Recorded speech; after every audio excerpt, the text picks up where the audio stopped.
Mon podcast IMO.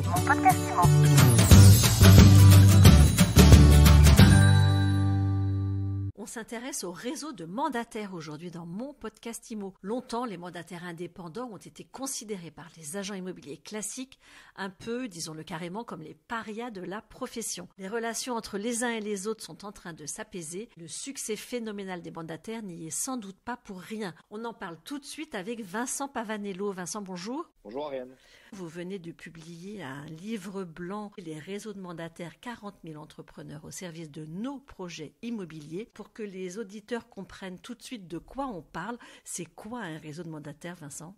Alors, un réseau de mandataires, c'est une agrégation de mandataires, comme son nom l'indique. Et un mandataire, c'est un conseiller immobilier, donc un vendeur immobilier. Dans le langage courant, on parle d'agent immobilier, même s'ils n'en ont pas le statut.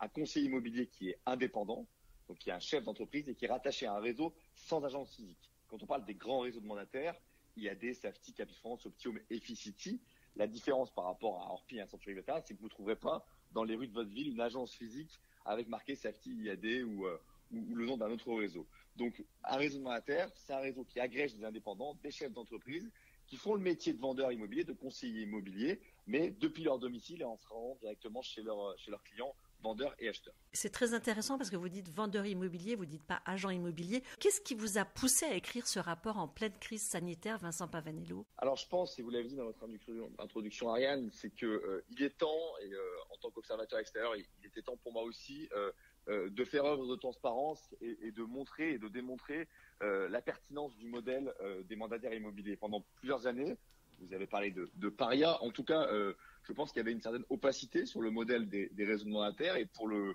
commun des mortels et pour les gens extérieurs à ce segment de marché, il était parfois difficile de comprendre qu'est-ce qu'était un réseau, qu'est-ce qu'était un mandataire, comment fonctionnait ce modèle économique, ce modèle d'affaires.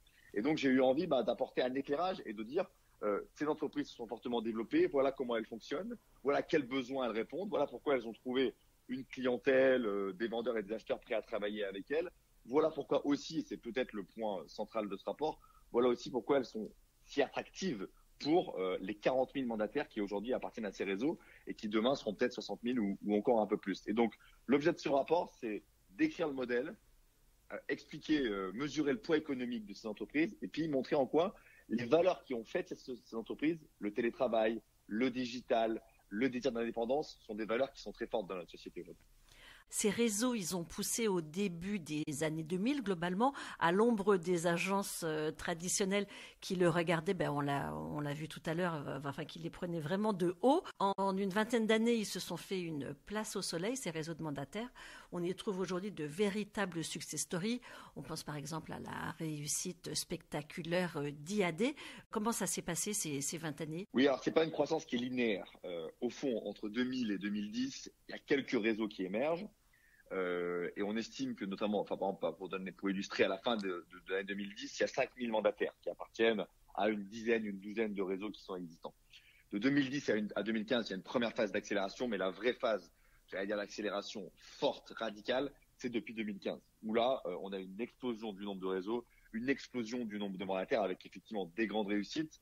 Vous parlez d'IAD, IAD a réalisé 45 000 ventes, en 2020, ce qui en fait de loin le premier transactionnaire du pays, devant Orpi, devant Century 21. Mais l'ensemble des grands acteurs, Safety, Optium, Capifrance, Efficity, ont connu des croissances, propriétéprivée.com également, ont connu des croissances très fortes et régulières depuis 2015. Donc il y a vraiment cette période et cette phase d'accélération qu'on observe au cours des dernières années. 2015, ça correspond à quoi ? Alors, il y a plein de facteurs, c'est par définition multidimensionnel, multiparamétrique. Il y a en premier lieu au fond, un pays qui devient de plus en plus un pays d'entrepreneurs. On le sent, je cite dans le rapport le fameux sondage qui date maintenant du 10 ou 15 ans qui montrait que les Français voulaient devenir fonctionnaires. Rien n'a plus mal vieilli que ce sondage. Aujourd'hui, on sent qu'on est passé dans un nouveau moment. Le salariat ne correspond pas à toutes les attentes et donc il y a beaucoup de gens qui sont salariés dans l'immobilier, mais bien souvent dans un secteur autre que l'immobilier et qui choisissent une reconversion professionnelle en devenant indépendants. Et à ces gens-là, les réseaux de mandataires ont une vraie offre cohérente à proposer. Et donc, je pense que le game changer principal depuis 2015, c'est cette volonté d'entreprendre d'un nombre de plus en plus important de nos concitoyens qui rejoignent ces réseaux. Et deuxièmement, je pense que les modes de consommation de manière générale se font de moins en moins en physique. C'est vrai pour les assurances, c'est vrai pour les banques, c'est vrai pour un certain nombre, j'allais dire, de gens qu'on allait voir dans le centre-ville avant et qu'aujourd'hui on communique avec eux directement par Internet. Et donc, au fond, c'est aussi ce qui se passe pour les agences immobilières générales, même si c'est pas vrai partout tout le temps. Et donc, les raisonnements internes n'ayant pas d'agence physique offrent une alternative digitale et puis à domicile qui convient, à mon avis, assez bien au nouveau mode de consommation. Donc, à la fois du côté de l'offre, il y a la capacité à recruter des mandataires, et du côté de la demande, la capacité à convaincre un vendeur de vous confier son bien. Les raisonnements internes surfent sur ces deux dynamiques très puissantes. Alors, ça n'a pas commencé en 2015, mais je pense que ça s'est accéléré en 2015 et ce qui explique leur croissance très forte depuis. On parle aussi d'ubérisation des métiers de l'immobilier. Certains professionnels traditionnels parlent d'appauvrissement du métier suite à l'explosion de ces réseaux de mandataires. Comment vous voyez ça? Écoutez, la question de l'ubérisation, c'est une bonne question. Et dans le rapport, évidemment, on la traite et on a essayé de faire un travail fin pour se demander quels étaient les points en commun entre le modèle Uber, ou Deliveroo, ou Stuart, et le modèle des raisonnements internes. Pour moi, il y a quelques points en commun, mais il y a surtout beaucoup de différences. Et donc, c'est pour ça qu'in fine, je pense que cette critique, en tout cas cette accusation, elle est pas fondée. Ce qu'il y a en commun entre Uber et IAD, cette petite Capifrance, il faut l'assumer, c'est que ces gens-là offrent un véritable accompagnement, une forme d'incubation vers l'indépendance. C'est-à-dire qu'il y a tout un tas de gens dans ce pays qui veulent passer le pas, qui veulent devenir entrepreneurs, auxquels le salariat convient pas, j'allais dire par choix ou par contrainte. Parfois, il y a des gens qui sont à la peine sur le marché du travail. Parfois, c'est des gens qui pourraient trouver un CDI, mais qui n'ont pas envie de ce mode de collaboration aujourd'hui. Et donc, c'est difficile de se lancer tout seul. Uber, comme Capifrance, comme IAD, offre une voie, moi j'appelle ça une forme de voie royale vers l'indépendance, où il n'y a pas de barrière à l'entrée financière ou très peu. On vous donne les outils et on vous permet de travailler tout de suite. Donc ça, c'est quelque chose qui est très vrai. Le deuxième point commun, et là aussi, il faut l'assumer, je pense que c'est réel, l'absence d'agence, de lieux physiques et la baisse des coûts fixes permet in fine de baisser les honoraires. De la même façon qu'Uber a apporté j'allais dire une forme de pression déflationniste sur les prix dans le monde du transport de personnes, qui depuis a été suivi par les taxis, Capifrance, IAD et Optio, mais les autres apportent, en tout cas, proposent des tarifs, des honoraires qui sont en moyenne 10 à 15% plus faibles que les agents immobiliers traditionnels. C'est pas neutre, 10 à 15% sur des commissions qui atteignent parfois 15 000 euros. C'est des économies substantielles pour l'acheteur et le vendeur de plusieurs milliers d'euros. Donc ça existe aussi. Ça, c'est les deux points communs principaux. Là où il y a une différence et où elle est absolument majeure, c'est que Uber et Deliveroo apportent des clients à leurs indépendants. Un chauffeur Uber, sans Uber, il n'a pas de clients. Et donc, un chauffeur Uber, il est totalement dépendant de la plateforme pour avoir des clients. C'est tout l'inverse dans les réseaux mandataires qui apportent une infrastructure, des outils, une marque, mais après, charge au mandataire sur le terrain, en local, d'aller trouver ses propres clients. Et donc, le rapport de dépendance, il n'est pas du tout le même. Ça, c'est la première grosse différence. Je pense qu'elle est très importante. Et la deuxième, en gros, différente, si on doit résumer, on affine un peu plus dans le rapport, c'est que la valeur ajoutée des métiers n'est pas du tout la même. Au fond, les tâches d'un chauffeur Uber ou d'un livreur Deliveroo, elles sont assez répétitives, assez chronophages, et il n'y a pas vraiment de perspective d'évolution de carrière dans ces jobs-là. Là, encore une fois, c'est tout l'inverse dans les réseaux mandataires. Le métier de vendeur immobilier, c'est un métier d'expertise, c'est un métier de conviction, c'est un métier de relations humaines, où il y a beaucoup de valeur ajoutée. On accompagne les gens dans des changements structurants dans leur vie, on les accompagne dans leur parcours résidentiel, et c'est pas rien de déménager, c'est pas rien de choisir entre un appartement et une maison ou entre une ville et une autre.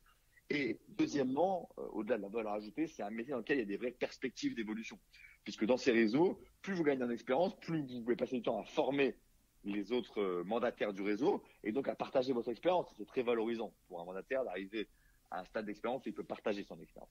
Donc, avec d'autres. Donc, cette comparaison, je comprends que la question soit posée. Je me la suis posée aussi. Je pense que dans le rapport, j'y réponds de manière assez précise en disant il y a un ou deux points où la comparaison est raison, entre guillemets, mais sur l'ensemble des choses, ces réseaux mandataires ne sont pas du tout l'ubérisation de l'immobilier, vraiment parce qu'il n'y a pas de lien de dépendance entre les mandataires et la dépendance commerciale entre les mandataires et la tête de réseau. Alors, est-ce que vous, de votre lucarne aujourd'hui, vous avez l'impression que les relations entre les agents Vitry et les mandataires s'apaisent ou c'est toujours la guerre? Je pense qu'on avance, qu'on progresse doucement mais sûrement vers plus de concorde et c'est absolument nécessaire. Les enjeux, les défis auxquels le monde du logement sont confrontés sont gigantesques. Plein de Français ont changé de stratégie résidentielle pendant cette année 2020 un petit peu chahuté.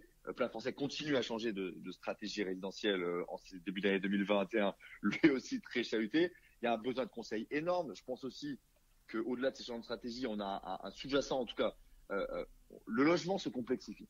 On parle de performance énergétique comme Gemma en a parlé avant. On a des critères de notation de plus en plus sophistiqués et subtils. On parle de logement connecté avec des systèmes d'exploitation, des équipements techniques qui sont de plus en plus connectés. Au fond, le logement est un objet qui se complexifie et qui va se complexifier de plus en plus. Et donc, on aura de plus en plus besoin de conseils pour accompagner vendeurs et acheteurs dans leur choix. Et donc, il est plus jamais nécessaire que mandataires, réseaux de mandataires, réseaux d'agences physiques et peut-être aussi demain agences en ligne, qui sont des nouveaux entrants, puissent se mettre autour de la table et mener des combats communs. Je pense qu'on va vers cette voie-là. Les agences physiques n'ont pas eu à souffrir ou très peu aujourd'hui de la concurrence des réseaux de mandataires puisque le marché a grossi.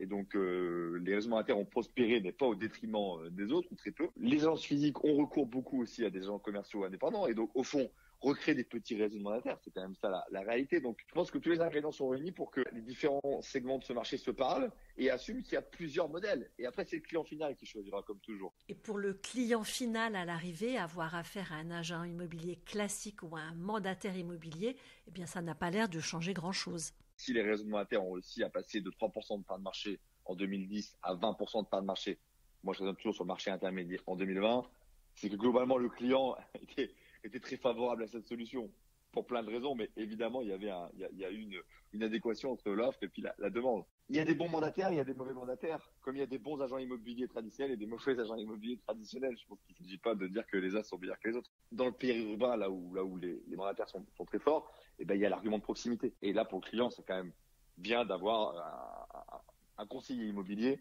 de proximité, agile, moins cher, qui peut répondre à leurs attentes. Donc, ça ne sera jamais 100% du marché, mais je pense que ça a encore des perspectives de croissance assez fortes. À vous écouter, finalement, il y a de la place pour tout le monde. Et les inimitiés du départ, eh ben, finalement, elles n'ont plus raison d'être. Non, mais les inimitiés, c'est parfois aussi ce qui fait le charme peut-être de notre secteur. Mais non, je pense qu'elles ont plus lieu d'être. Il est urgent de passer à autre chose. On a des énormes sujets, par exemple, autour de la digitalisation de l'acte de transaction. Je pense qu'il y a plein de combats réglementaires législatifs à mener pour simplifier le process au bénéfice du client. Si on y va en ordre dispersé, on a beaucoup moins de chances de convaincre les pouvoirs publics que si on y va groupé. Et donc, l'appel que je lance aussi par ce rapport, je pense que c'est clair, notamment dans la conclusion, c'est parlons-nous. Messieurs de l'AFNAIM, de l'UNIS, dont la présidente préface ce rapport, mettons-nous autour de la table pour défendre des combats communs.